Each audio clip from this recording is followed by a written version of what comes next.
Okay, so welcome back for the final day, and our first speaker today is Mr. Attila Marton from Hungary. He's the FCI Public Relations Consultant.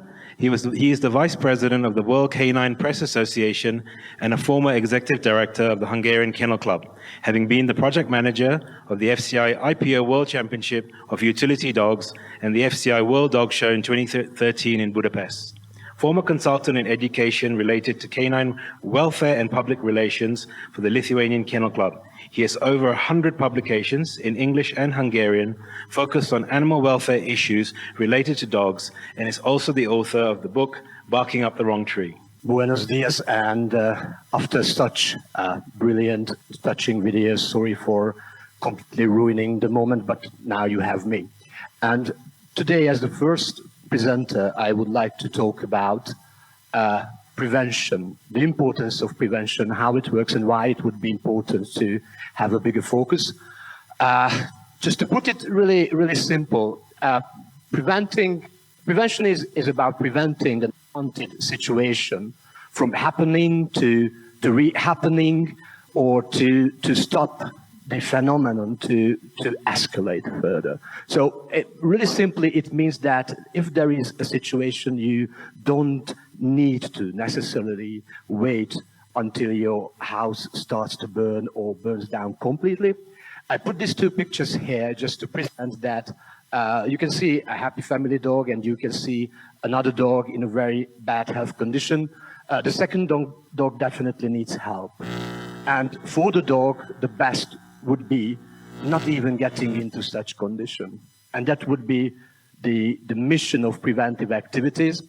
And the tricky thing, and the reason why, I think this is the reason why it is not that popular, preventive activities and strategies, because as you heard yesterday about the management of the stray dog population, it does not take effect overnight.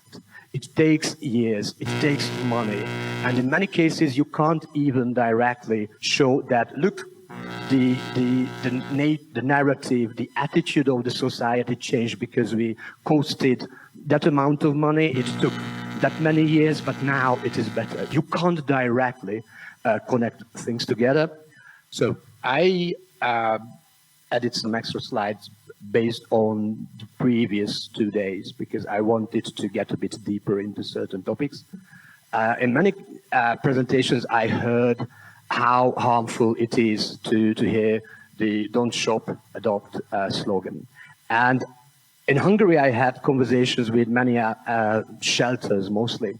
And on the surface, it's perfectly logical and reasonable to say that, okay, there is a competition between shelters and breeders. But the problem is a bit more complicated. And this slogan should be something like this, that don't reproduce dogs with uncertain future, just to have a litter at home because dogs are cute, or there was an accidental mating or whatever, or you wanted to earn some cash for Christmas. And the other thing which should be added, that don't start to keep a dog when you have no clue how to do that properly. We heard in many presentations that dogs are extremely popular.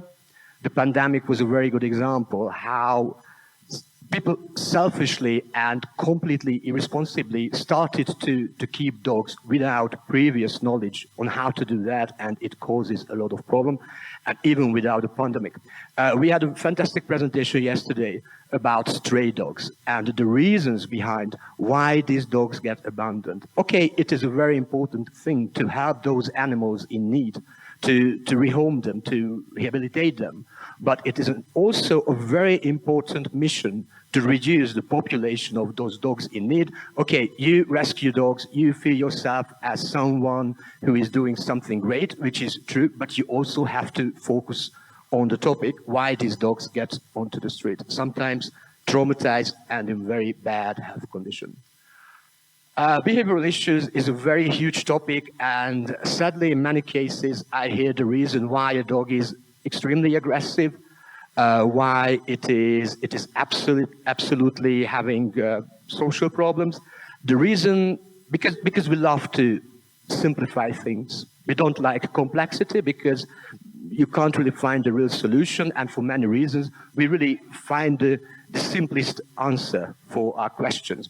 And in many cases, I hear that, oh, this dog is aggressive because the nerve system is wrecked due to inbreeding, or it is genetically inherited. There was an article 1 or 2 years ago with the headline that breeders are urged to breed more well-behaved and more socialized dogs. And it would have been a laugh, but I think it is very sad to think this way. Because when we go a bit deeper into behavioral problems, the first question, what do you consider as a behavioral problems? People have a very unrealistic idea about dogs in most cases. Sometimes they think that they have a dog because a dog is clever. They take the dog home, and it turns out that, oh gosh, it's stupid like hell. It's not stupid, but the person doesn't take the time to properly socialize and train the dog. We think that it is a kind of a product which automatically knows how to behave, what to do, etc. And I see many conversations that, oh, my dog is not that clever because it can't do tricks. Why should a dog do tricks? Why would it define the cognitive abilities, capabilities of a dog? No, we should really sort this out. And I put here the breed-specific behavior. There are many breed types which have been used for protective duties for thousands of years. And if such a dog wants to complete its duty, we say that, oh, come on, this dog is aggressive. No, it's not aggressive. Aggressiveness is a very complex topic, and we really simplify it as well. And it is very important to buy well-socialized dogs. We saw the images, and we heard many examples about the puppy farms. These dogs are not socialized. And after you buy a socialized dog, you have to train the dog. You have to understand that individual dog, to understand the behavior, understand what triggers that kind of behavior, and you can't save the time. Dogs are very complex creatures. And I put here the microbiome. We have some new studies, recent studies, showing correlation and or a causative relation between nutrition and behavioral problems. And another important thing, I could have started with this one, that we should stop anthropomorphism. Dogs are dogs, not humans. No matter how you call them, family member, fur baby, your baby, or whoever, the species remains a species with different needs. And you can't handle and you can't treat a dog the same way as you do with a human child. And health issues. We actually, we talk a lot about preventive activities in health. We had many presentations related to genetically inherited diseases, how to read genetic tests, etc. And it is important, and it is a problem. But in many cases, genetically inherited diseases do not really develop a real sickness. It is a vulnerability. There is the possibility to do that. It is very complex. Genetics is not like yes or no, black or white. And there is one important element in health issues that we tend to forget about, and these are the environmental elements. We had a fantastic presentation yesterday about nutrition. If you do not feed your puppy properly, do not get surprised that in 2 years, after an unhealthy biological development, it will have problems. It is a consequence. It's an absolutely logical consequence. Obesity. I'm very happy we started to talk about it. Jane Ladlow also mentioned, for example, I want to mention Austria, because there are those kind of problems we briefly mentioned 2 days ago. The Austrian veterinarians issued a communique, I think it was 1 or 2 years ago, begging the pet keepers to start to do with something with their dogs and cats, because the population of the Austrian dogs and cats is so obese that it causes a lot of health problems. It has nothing to do with genetics at all. I mean, obesity can have a genetic background, but this is another thing. Early intervention. I don't know, I'm sure it differs in countries, but for example, in Hungary, you can easily see such Facebook posts that, hello, I have a dog, its eye has been bleeding for 3 days. What would you recommend? And you can see other things that, oh, my dog can't move, etc., etc. And instead of going to the vet to have an intervention, they wait with the problem to escalate, and this is not good. And I forgot to talk about pollution. We always talk about that everything around us is polluted. The air, the food, the water, everything. Actually, dogs suffer the same consequences, probably like humans. And we could talk about many other environmental elements that has an effect on dog health. So it is a huge mistake to explain all health issues with genetically inherited diseases. And it is an interesting question that how science can really evaluate, assess the real causes of health issues. How can you say that, okay, we have papers with the correlation and the causation between, not the causation, I think it's only the correlation between the high level of inbreeding and fertility or life expectancy. But how can such a study examine the effect of environmental elements? And it is a very complex topic, and we really oversimplify it. And here, and I really want to talk about a bit about breeding and prevention, because it came up many times during this conference. And as Dr. Tamás Jakab mentioned, that welfare of dogs cannot be maintained without a population which is well socialized to prevent the behavioral problems, and where during the process of reproduction, during selection, during care of the bitch, the breeder, the person responsible for the dog, did its best to reduce all those risk factors, all the consequences. And the question is, and that's why I wanted to go deeper into this, because do people really think that? Because there is a very negative image, a very negative opinion around breeders, and people don't really think like that, I think. I hear many times that why to breed dogs because dogs breed themselves. It is not that simple. I think I will not go too deep into that. And why is the negative reputation? It's important to sort out to prevent the breeder society for further decline in reputation. And I could talk about this topic for hours. But what is the situation? There is a social matter. We want to solve it. And dogs and animal welfare is a really, really trending topic. We react really emotionally. And we want mostly politicians, decision makers to solve it. And we want immediate reaction, immediate action. And the politician wants the same because, okay, I will need votes at the next election. And in many cases, the thing happens that they don't go deep into the roots of the problem. They want to present something. I mentioned the example of dangerous breeds. For example, there are those countries where they thought that the best solution to reduce dog attacks would be to ban certain breeds. And it did not really solve the problem. The thing, and I would refer back to the question section of Jane Ladlow's presentation. What is the solution for those dogs coming from puppy mills through the illegal puppy trade? First of all, the society should understand that not all dogs are coming from registered kennels. It is so simple, but we really want to ignore it.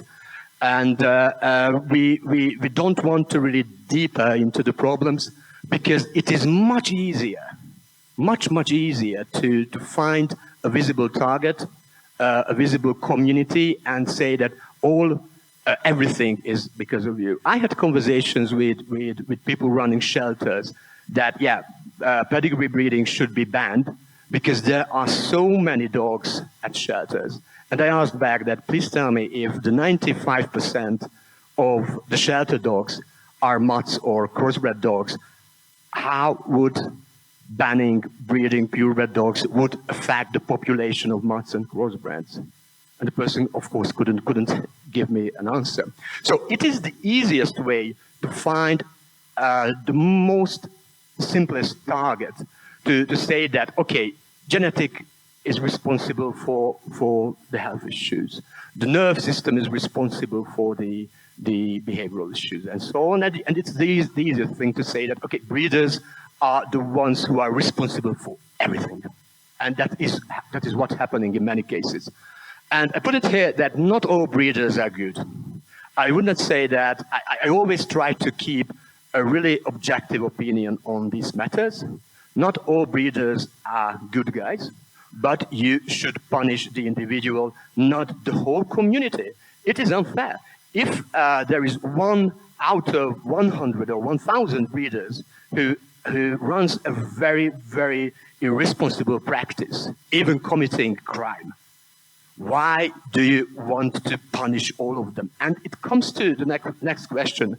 I find it really important. We talk about the importance of registered population because we have access to the population. We can run population management strategies.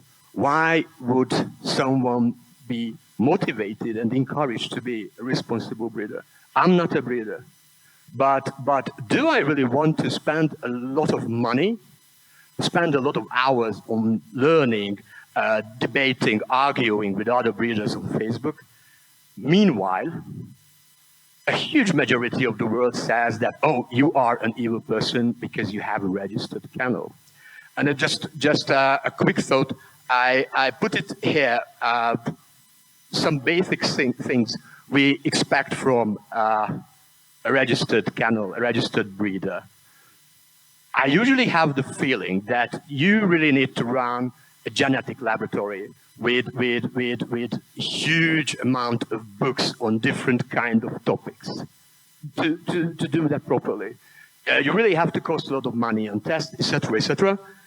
And meanwhile, if you are a puppy farmer or backyard breeder, you need a bitch, you need a stud dog, and you need an internet connection to sell your dogs, and no one will ask you why you have no test results, DNA testing, whatever. And registered breeders are always bullied in many, many cases, especially in those countries where there is a huge propaganda against them. And meanwhile, those mating dogs at home, without any responsibility, without any professional activity, they remain untouched completely.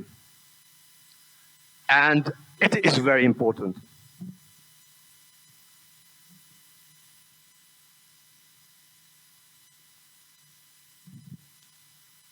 I studied economy, and this is the basic thing, that if there is no demand, there will be no supply after a while. You can say that, yeah, your dog must have a longer nose.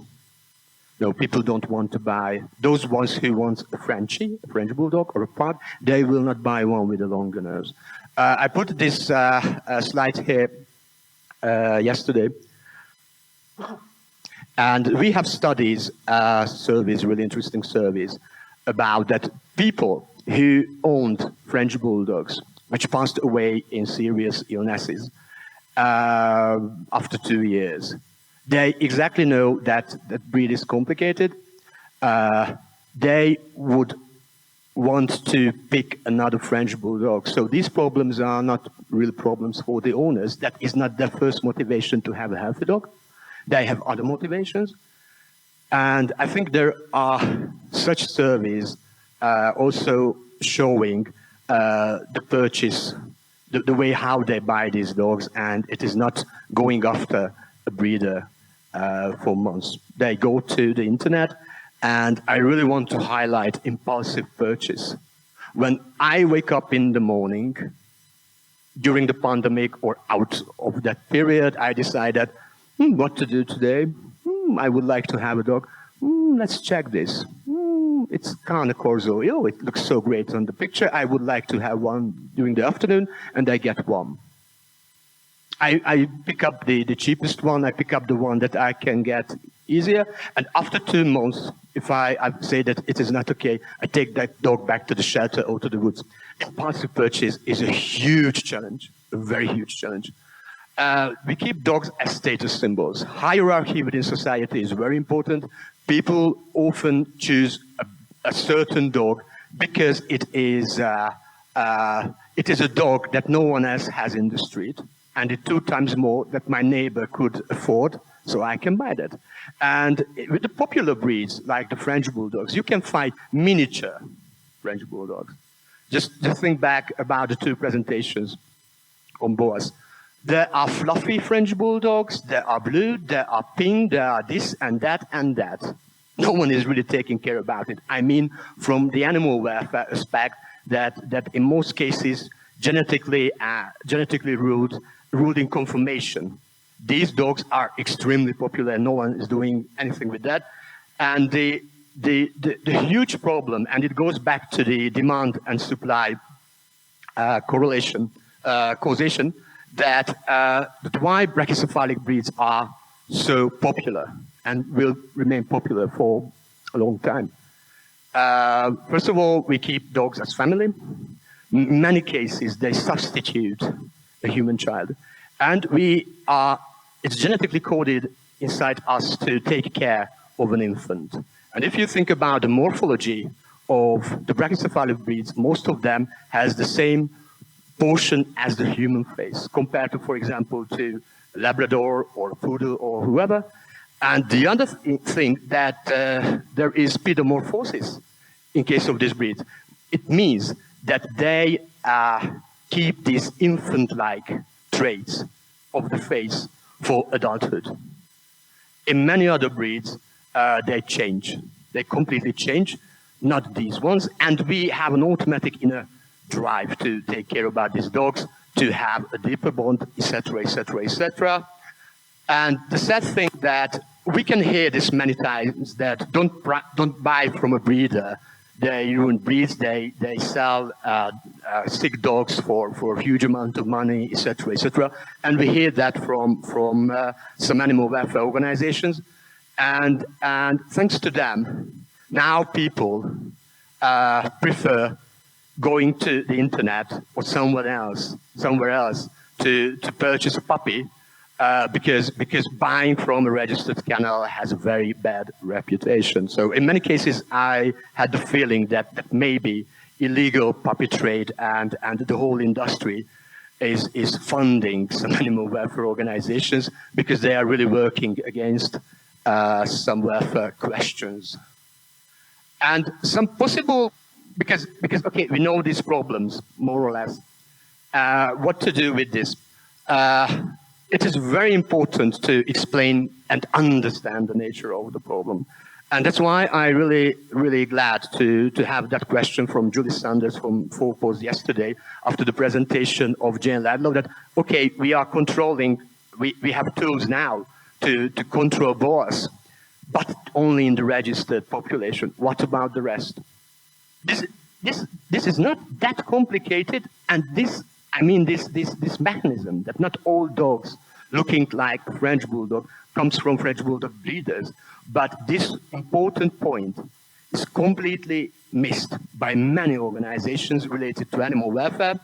Education of the public would be very important. I will talk about this soon. It is very complicated. Public affairs would be very important as well. We always talk about PR, which is something else. Public affairs meaning keeping contact with the authorities, etc., etc. And cooperation and reasonable debates would be necessary between the kennel clubs, the breed clubs, and the breeders. Yesterday there was a question about why the FCI does not do something with a certain topic, because that is not the duty of the FCI. If everyone is waiting for the FCI to save the world, nothing really happens. Not because they don't want to do anything, just because that's not how it works. We should have good cooperation with animal welfare organizations. And the animal welfare organizations should have cooperation with the Breeder Society. They are not enemies. We have a very common goal. And this complete anti-breeding propaganda against breeders, labeling them as real enemies causing all problems is really, really harmful. We need the cooperation of veterinarians, vet organizations, scientists, and other relevant NGOs. And then comes the question, we talked about who are the enemies. We talked about that breeders are not enemies from the perspective of animal welfare. We should define who the enemies are, who do we want to fight against. Yeah, it can go on that we completely destroy the reputation of breeders, but it is not good in the long run. And about communication and prevention, and it is really connected to this. And James completely spoiled this slide yesterday, that animal welfare problems originate from human behavior. It is more, I would say this is true. There are some special situations, for example, epidemics, natural disasters, accidents, of course, where the welfare of the animals can suffer. But in general, you can say that in case of domesticated animals, the humans are the ones who set and define the environment the dog exists. And the interesting question is that why do we behave the way we do? And why do we make those decisions we make? Why someone decides to keep a dog during pandemic, not really thinking about what to do with the dog in some months or some years. And it is a very complex topic, actually. But please note that the term behavior, the behavior of someone, the decision-making process, what I think and what I express, these things are connected to each other. In case if I stay quiet in a situation, it does not mean that I didn't behave or I didn't express anything. I decided to behave the way that I keep my mouth shut. That these things are connected to each other. And come on. And the basic questions within animal welfare, that what is the general attitude of the individual committing something against an animal?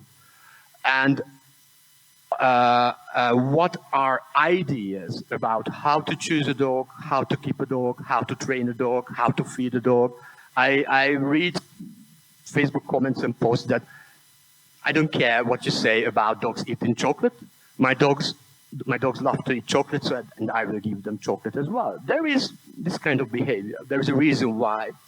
And it is a very big topic. And this whole, I wouldn't say theory, but what people think, how they behave, how they make their decisions, this defines the framework of animal welfare within one society or in one social circle. And how do we make decisions? Because it is the next important question. There are two main types of decision making. One is when we thoroughly consider everything, we go through with a really deep planning. We always think that we are so intelligent and so rational that we always make the best decision, which is not true, because our behavior mostly,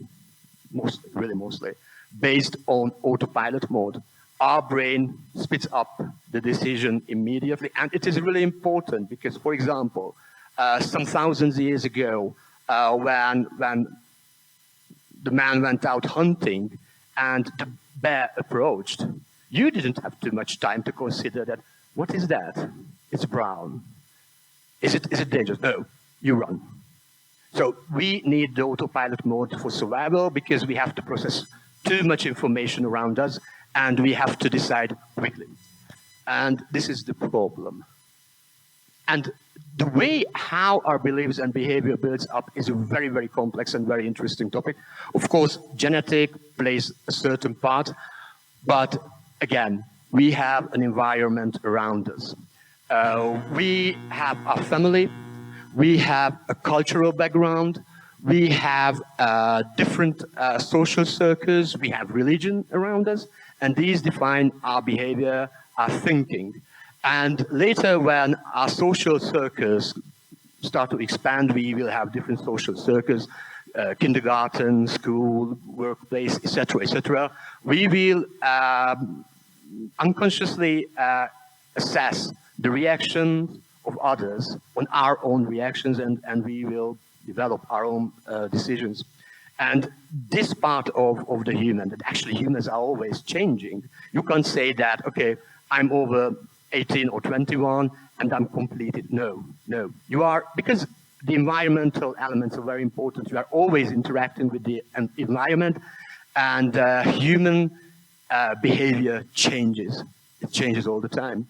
But how can you radically change the behavior and the decisions of the human? There are very important elements, and as I said, and it was mentioned in other presentations, that you need a holistic approach. You can't just really touch one component of the problem. You have to focus on all of them. There are social norms. Social norms are all those things what are accepted within a social circle, not on a national level. Within a nation, there are different social circles. I behave differently with my family. I behave differently when I go pubbing. I behave differently when I am having a meeting with the FCI, because these are different social circles with completely different social norms.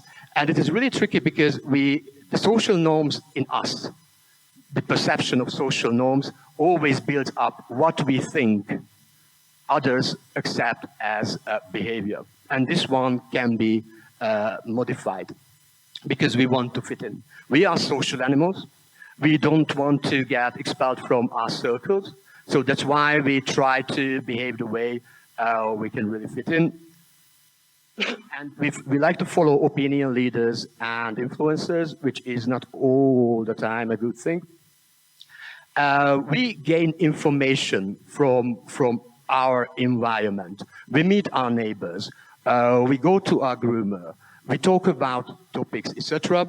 We have experience and knowledge, which is really important, and it goes through our lives. And when you experience something new, hopefully you will use that new knowledge again later.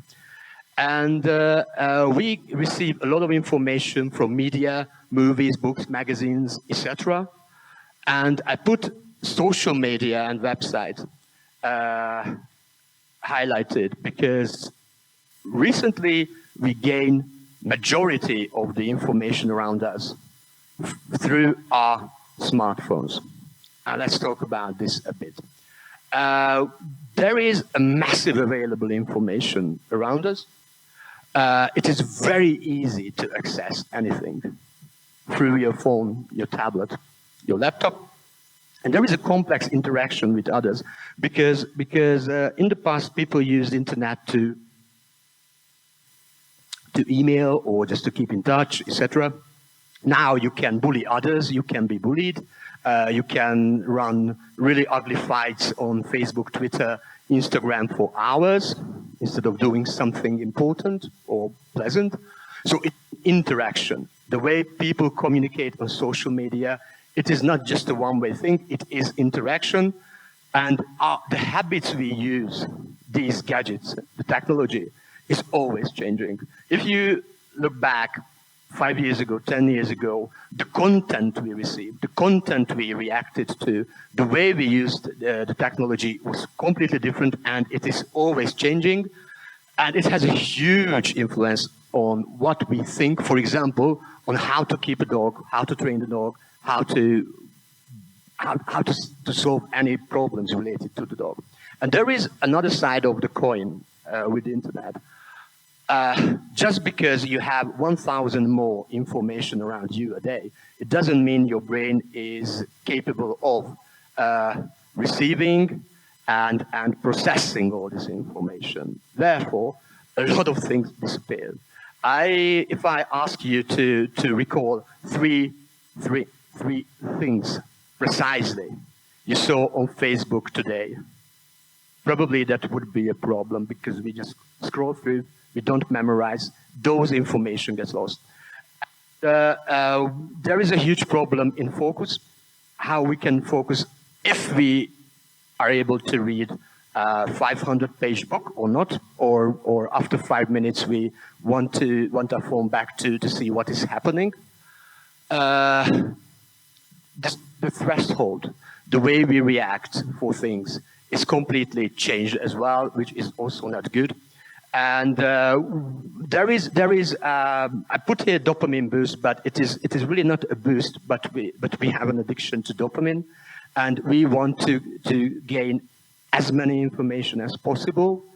There is a reason for that, and the big question from the perspective of animal welfare and in general, that when people like to spend their day with arguing and watching 10 and 20 seconds long videos, how can you explain them what is a genetically inheritable disease, that not all dogs are coming from breeders, etc. And I could refer back any of the topics we were talking about, because in 10 seconds on TikTok or on Instagram Reels, you can't really do that effectively. And I think this year I had a publication. It was an article in Hungary, in Hungarian, about the negative effect of our social media usage on animal welfare. I found this topic really interesting, and I'm sure that I will write about this more because it's important, and I'm sure that I will publish something in English. Those people who started to keep a dog during pandemic, after the pandemic, without previous experience, and gaining their information about dog keeping from cute Instagram videos, etc., etc. Will they have a proper, clear, professional image how to responsibly keep a dog or not? Probably not. There is misknowledge and misinformation, and I could put here fake news as well, because that is a problem. We all know that there are Facebook experts and Twitter professors. There are people who think themselves really knowledgeable on any topics. Whatever it is, they have their own opinion. There is the English phrase, empty cans make the loudest noise. I really like that. And if you add the Dunning-Kruger effect, you can see that it is a very complex situation. The Dunning-Kruger effect is about that if someone has not that much knowledge on a certain topic, they will not know their own limitations, and they will be really, really convinced that they are right. And on the other way, if someone is really experienced on that topic, that person is really uncertain on many things because they know their own limitations. Emotion-driven opinions, it is very problematic. When people don't think, they just react immediately. And in animal welfare, emotions are present, as I mentioned in my first presentation on Monday. And we neglect facts. We don't care about facts. We want solutions immediately, and we seek quick fixes and quick solutions. And the reason why these short videos, cute videos, and that's why I put this picture here, I find it, I wanted to test if I put this picture on my own Facebook page, what would be the reaction of people. Probably I would have received a lot of hearts and how cute it is. For me, it is so bizarre, this image. It is completely bizarre. The improper and humanized image of dog keeping belongs to the topic of anthropomorphism. It is really harmful. It leads to behavioral problems. It leads to health problems. It leads to everything.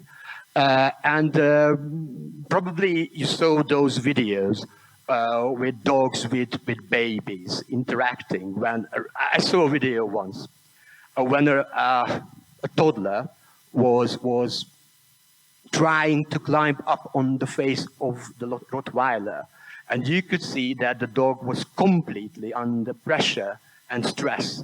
And I was really waiting to see that the dog would bite over the head of the baby, because you could see on the body language.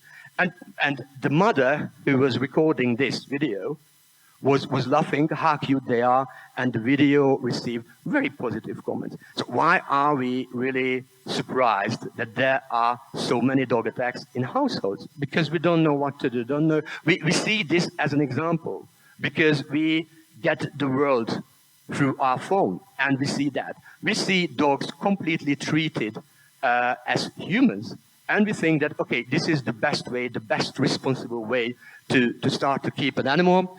I find it an absolutely huge problem.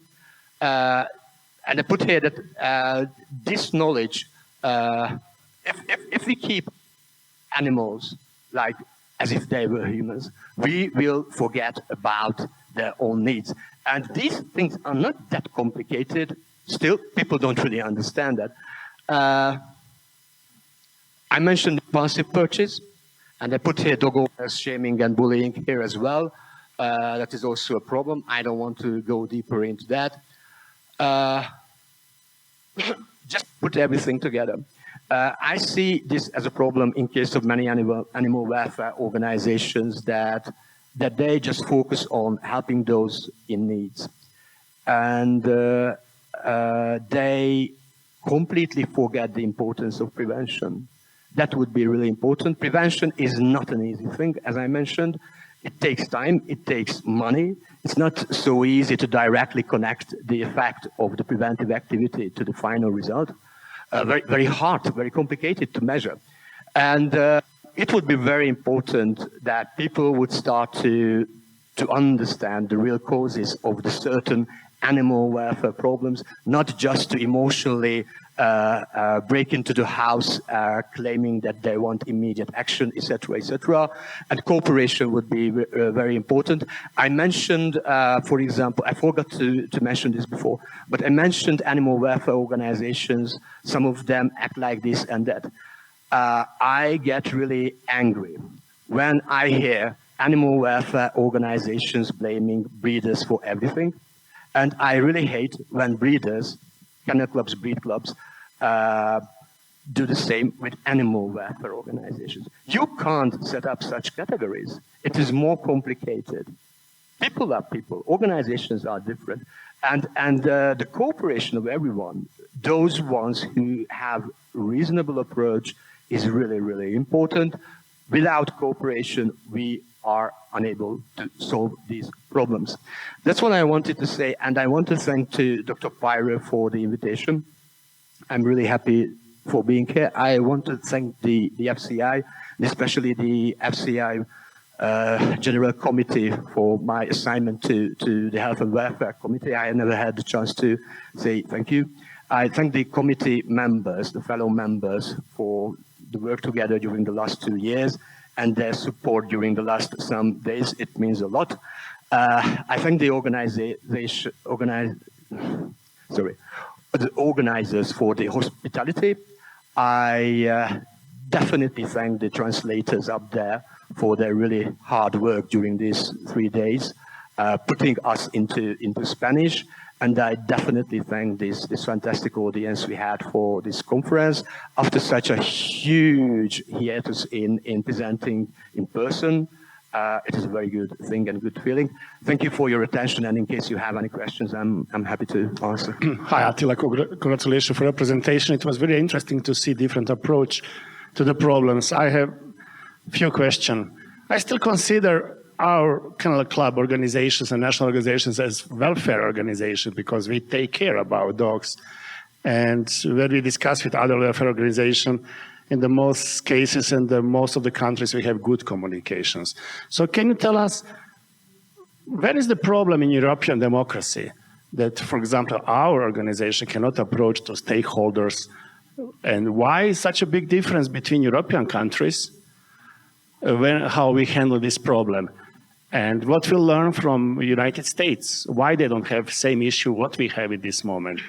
Because we share same social media, and actually as a Western civilization, what's going wrong? I try to put it short. I think the culture itself is different. And if you just take a look at the European Union, European countries are different as well. And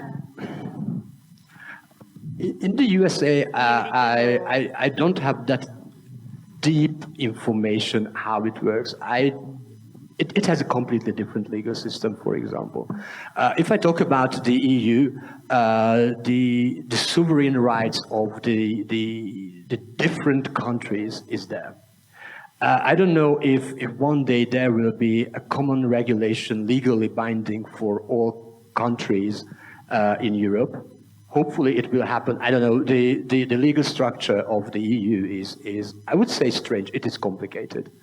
And one day it may happen, and I do hope that they will listen to other opinions and reasons, not just those ones who are causing trouble at the moment. Because that is an opinion as well, but it is utterly oversimplified, missing a lot of further information, scientific studies. And I mentioned on Monday that using scientific studies is also a big problem, because now we in many cases I see that those attacking registered breeding use a scientific paper, the abstract of the scientific paper, as hard evidence, which is not good. And politicians says that, oh, here is someone with a fancy, serious paper, it must be right. Because if you go through the process of decision making, there are advisors for the politicians. I don't think that one politician would understand all the things around them. They have advisors around them. So to solve the situation, we would need, in Europe, we would need a more effective communication between the kennel clubs, the FCI, the breeders, the breed clubs. It would be important that not everyone is waiting for someone else to solve the problem. Everyone is involved. This is the part of the communication, and we would need a better public affairs, I mean lobbying, to build up connections. We need supporters.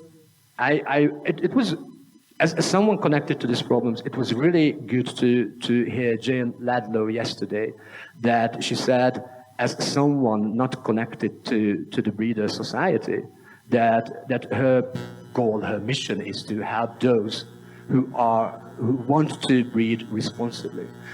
We need professionals who support us, who say that, okay, this is the way you are doing right, we are helping you with this, because there are so many misunderstandings, intentionally or unintentionally, that completely ruins the reputation of the breeders and the whole activity. Tú hablaste de que había como una similitud con los humanos y las razas branquicéfalas.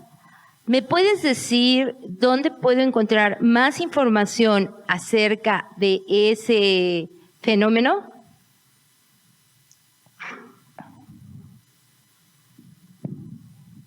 Yeah, because I put this slide here.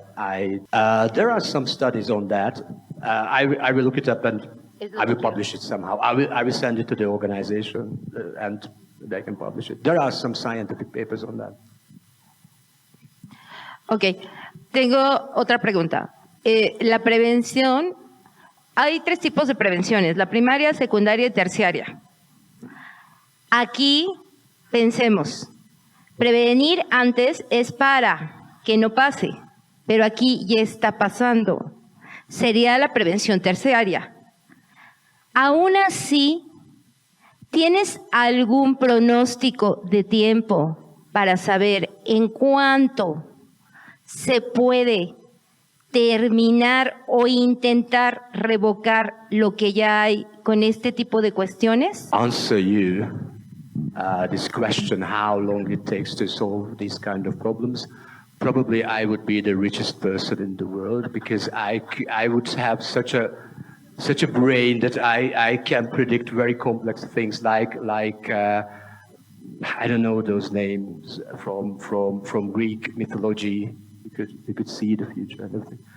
I would be a prophet. No, I will not make any prophecies. It is complex, and actually, during the first day when I was talking about problem solving, I said it is very important when you plan everything, you understand the problem, and you start to act, and after that you feedback all the time just to see if your idea is really working. It is impossible to predict, especially in complex topics where there are many stakeholders, where anything can happen. I think no one expected, for example, the pandemic. No one expected the war in Ukraine and many other things.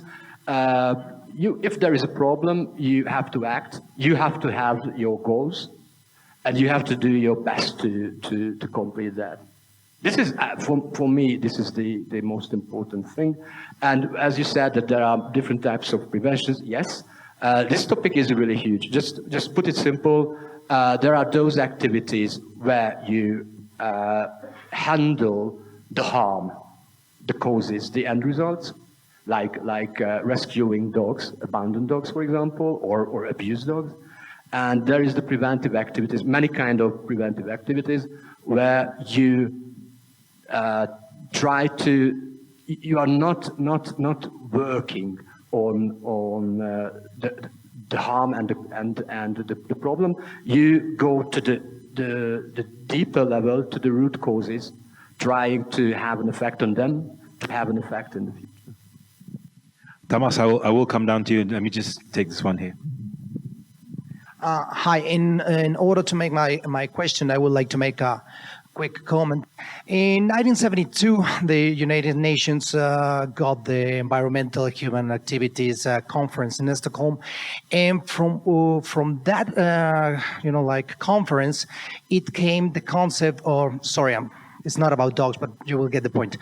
We got the concept of environmental education, which 20 years after this huge world conference gave us the best specialists about the subject around the world. The best environmental laws came from that, that statement from the United Nations about the importance about environmental educations, right?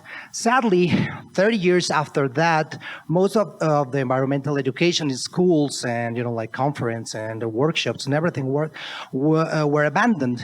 And now we see the results about where are we thanks to that. Now, my question would be, if you have an idea or what would be your opinion about what would be the best approach to improve the education about the dogs and animals welfare, in order to create best prepared specialists about this, this matter. Thank you. Do you want the short or the polite version of my answer?